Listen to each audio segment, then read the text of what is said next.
El ateniense Critias y Megilo proceden a hablar ahora del origen de los gobiernos, analizando en particular los diversos cambios que se han dado en los estados desde un pasado remoto hasta la época actual.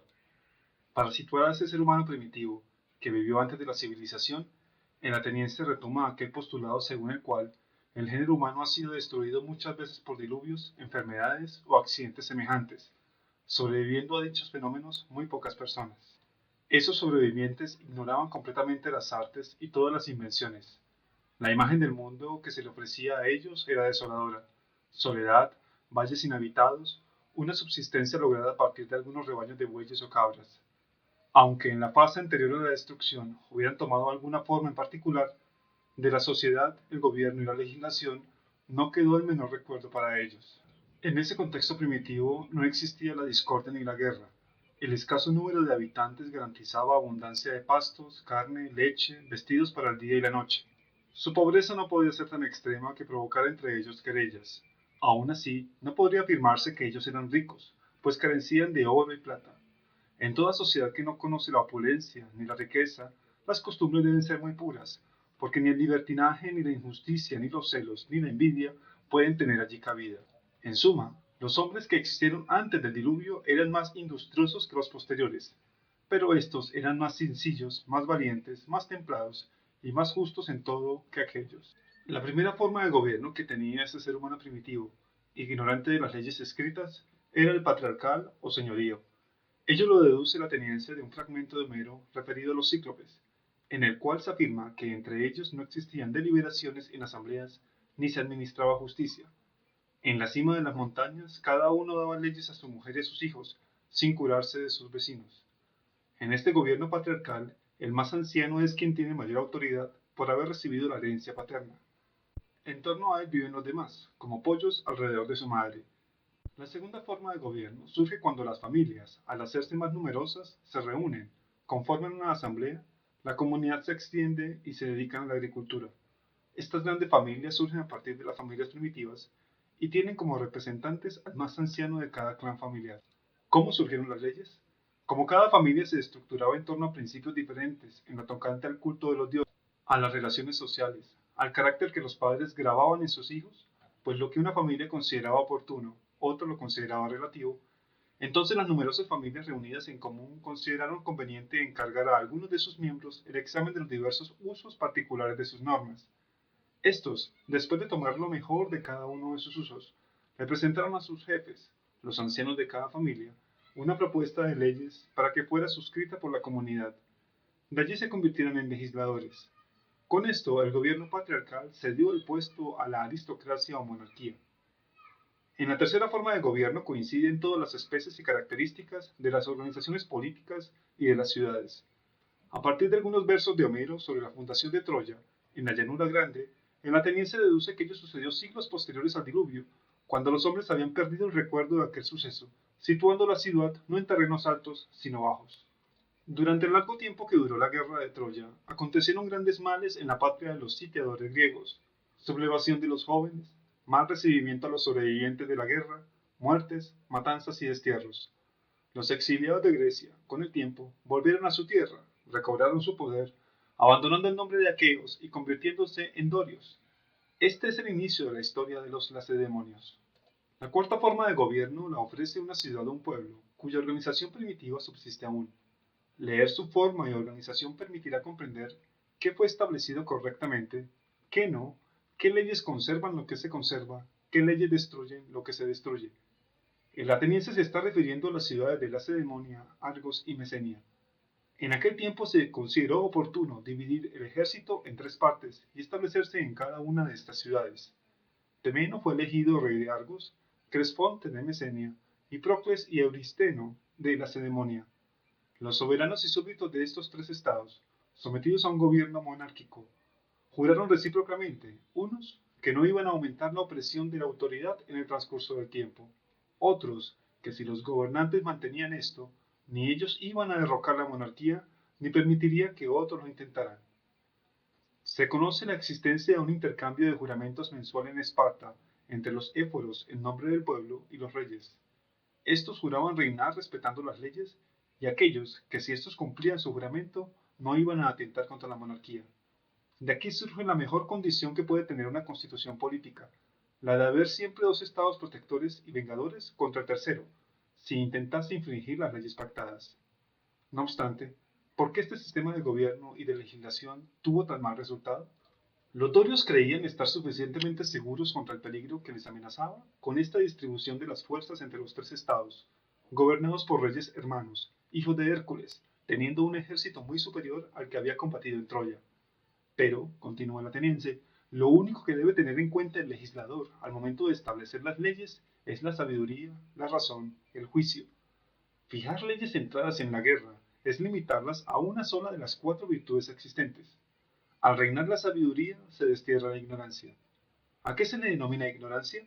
A la disposición del alma, que hace que ella se rebele contra la ciencia, el juicio y la razón, que son sus dueños legítimos.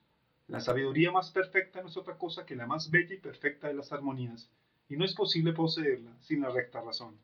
Ahora bien, como en todo cuerpo político es indispensable que unos gobiernen y otros sean gobernados, ¿en virtud de qué títulos unos mandan y otros obedecen?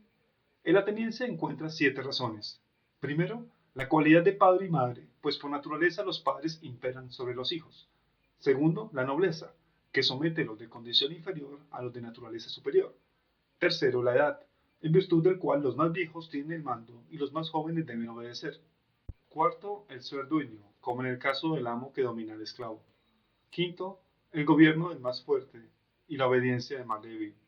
Sexto, gobierna y guía al inteligente, obedece el ignorante. Séptimo, la fortuna y una cierta predilección de los dioses, de tal forma que el favorecido por la suerte gobierna y el desfavorecido obedece. A partir de lo anterior, ¿qué faltas han cometido los reyes de Argos y Mesenia contra estos principios establecidos? ¿Qué faltas causaron su ruina? Solo los más grandes legisladores conocen el justo medio que es preciso guardar en todas las cosas. Apolo, en Esparta, limitó la autoridad real repartiéndola entre dos ramas nacidas del mismo trono. Posteriormente, Licurgo, al observar la extralimitación del poder, equiparó el poder de los reyes al voto de los 28 ancianos. Un tercer salvador espartano, al ver que la autoridad era todavía insolente y violenta, le puso como freno el poder de los éforos. La institución de los éforos es, tal como lo indica aquí Platón, posterior a la de los reyes y al consejo de los ancianos. La lista de los éforos epónimos comienza en 754 a.C. Eran 5, uno por cada tribu, y se elegían por un año. Una de las funciones principales de los éforos era cuidar que todos, incluso los reyes, respetaran las leyes existentes. También se hicieron cargo de la educación de la juventud y de la organización de las fiestas públicas. Para el ateniense, no hay que fijar en las leyes gobiernos con poderes amplios ni formas puras de gobierno, pues hay que pensar que una ciudad debe ser libre, prudente y amiga de sí misma, y que el que legisla debe hacerlo apuntando a esa finalidad. ¿Hacia dónde debe mirar el legislador? Hay dos madres de los sistemas políticos, de cuyo entrelazamiento surge el resto: la monarquía y la democracia. Los persas son la representación más alta de aquella, los atenienses de esta. Es necesario e imprescindible que los sistemas políticos participen de estos dos, si realmente ha de haber libertad y amistad con inteligencia. Los persas, en la época de Ciro, cultivaban el justo medio entre la esclavitud y la libertad. En su gobierno se dio libertad e igualdad a los gobernados. Los soldados eran más amigos de los generales, mostrándose más arrojados en los peligros. El rey, sin envidia, recibía consejos de cualquier hombre prudente. En aquella época todos los asuntos progresaron a causa de la libertad, la amistad y la cooperación. Este tipo de gobierno se desdibujó en el reinado de sus hijos, porque seguramente Ciro no era amante de la buena educación ni prestaba atención a la organización de su casa. Las mujeres, al estar a cargo de la educación de sus hijos, prohibían que alguien se les opusiera a la voluntad de los infantes, porque suponían que éstos contaban con el favor de los dioses, obligando a que todos alabaran lo que decían o hacían. A la muerte de Ciro, sus hijos, llenos de lujuria y licenciosidad, lo sucedieron en el poder. Un hermano, Cambises, mató al otro porque le irritaba tener la misma cantidad de poder. Más tarde, Cambises, enloquecido por la embriaguez y la carencia de educación, destruyó su imperio a manos de los medos y de un personaje llamado en aquel entonces Eunuco. El imperio retornó a los persas por Darío y los seis. Darío no era hijo de Ciro y por lo mismo no tuvo una educación licenciosa. Consideró correcto gobernar introduciendo una igualdad general por medio de la legislación, ganándose al pueblo de los persas con riquezas y regalos. A Darío le sucedió en el poder Jerjes, quien tuvo una educación real y licenciosa. Jerjes repitió el destino decretado a Cambises. Esto ocurre no por azar, sino por la mala vida que llevan los hijos de los excesivamente ricos y de los tiranos. La ceremonia se destaca, precisamente, por no brindar honores extraordinarios a alguien que se destaque por su riqueza, rapidez, hermosura o fuerza sin virtud. Para ellos tampoco debe honrarse la virtud que no manifiesta templanza. Por lo anterior, el ateniense destaca que el legislador debe distribuir adecuadamente las honras y las deshonras, otorgando primacía a los bienes del alma, en segundo lugar a los del cuerpo y en tercer lugar a los relacionados con la fortuna y las riquezas. El infortunio del gobierno persa se debe a que, año tras año, arrebataron el elemento de la libertad al pueblo e introdujeron el elemento despótico más de lo conveniente, destruyendo la amistad y el cuerpo social de la ciudad. Respecto al tipo de gobierno existente en Ática, afirma la ateniense que la libertad absoluta es mucho peor que estar sometido al gobierno mesurado de otros. En la época de las leyes antiguas, el pueblo ateniense no era amo ni señor, sino que era esclavo de leyes por propia voluntad. La música se encontraba regulada y dividida en ciertos géneros y estilos. Una clase era llamada himno, cantos elevados a los dioses. En estos himnos se invoca, alaba y se relata el origen y las hazañas de una divinidad determinada. Otros cantos eran llamados trenos, que eran lamentos fúnebres cantados en la sepultura. Otros eran los peanes, que originariamente consistían en una invocación y canto en honor a los dioses. El peán estaba dedicado generalmente al dios Apolo. Otro canto era el ditirambo, forma coral estrechamente relacionada con el dios Dioniso. La autoridad suprema en estos asuntos musicales juzgaba con su conocimiento y castigaba al que no obedecía. No había gritos en masa ni aplausos para dar apoyo. Los niños, los sayos y la mayoría de la plebe tenían la admonición del bastón que imponía orden. En los teatros existía una especie de policía provista de un bastón con el que golpeaba el hombro de los que hacían mucha bulla. Más tarde los poetas, ignorantes de la justicia y la legalidad de la musa, mezclaron trenos con himnos, peanes con ditirambos. El problema de esto lo expresa así el ateniense. Si hubiera surgido una democracia de hombres libres solo en la música, lo sucedido no habría sido en absoluto terrible. Pero entre nosotros, el que todos se creyeran expertos en todo y la legalidad comenzó en realidad a partir de la música y siguió la libertad, pues perdieron el temor, como si supieran, y la carencia de temor engendró la desvergüenza. De la libertad musical se desprendió el hecho de no querer servir a los magistrados, la de evitar el servicio y la amonestación del padre, la madre y los mayores, y la de intentar no ser obedientes a las leyes, ni de preocuparse de los juramentos ni de los dioses. El legislador debe apuntar a tres cosas: cómo será libre la ciudad que reciba sus leyes, amiga de sí misma y poseedora de razón. Cuando la monarquía y la democracia se ejercen con mesura, producen una situación de bienestar. Cuando el gobierno se desplaza a los extremos, la situación no es beneficiosa.